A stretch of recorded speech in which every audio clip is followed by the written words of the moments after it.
In this lesson, let's talk about using tables within our HTML5 documents. When we first started building web pages, tables were an important component. We used them to create the layout of our web pages.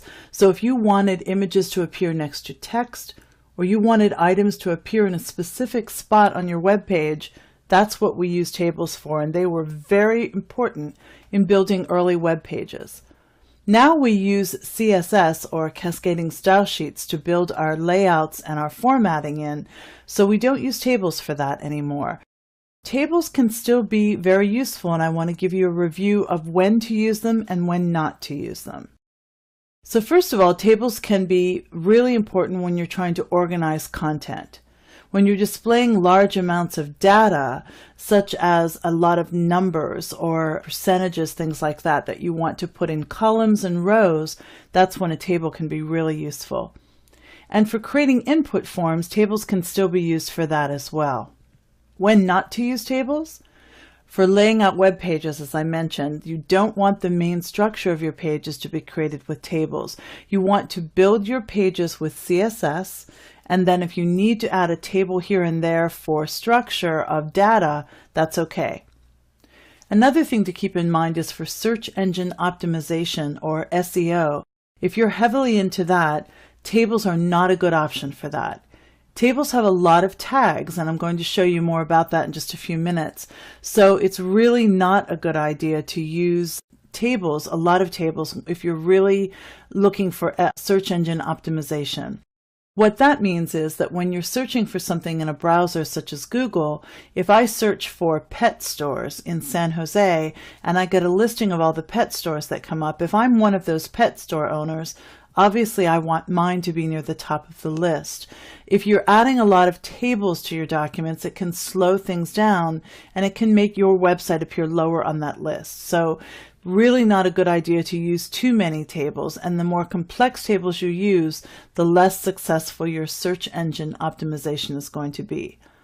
Another thing to keep in mind is that for people who are using your web pages in a non-visual way, such as people who are vision impaired, if your website needs to be Section 508 compliant, then it's not a good idea to use a lot of tables because they're not really read very successfully in screen readers, which visually impaired people use to interpret the content of your pages. So those are just a few things to keep in mind. That being said, tables are still okay if you use them in small doses. So let's take a look at some of the tags that we use in tables. Now this is just an overview. So the main tag that we use is the table tag. So here you'll see I have a value and an attribute. So this particular table has a border of 1 pixel. You can set up your tables to not have any border at all if you like, but you can also go in here and add a border if you want.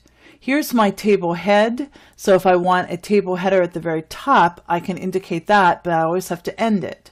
So notice that here's my table tag, and here's my end table tag. Here's my table head, and here's my end table head. And then I have a table row. So I have to end that table row.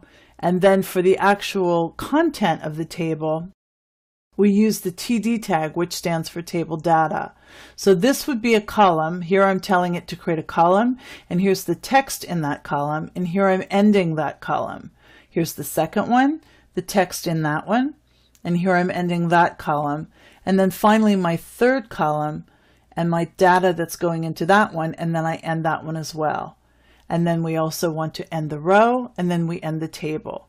This, believe it or not, is a very simple table. We can actually add other attributes to make it even more complex, such as captions, column groups, we can add footers, lots of different things that we can add. But this is just a quick basic overview of working with tables.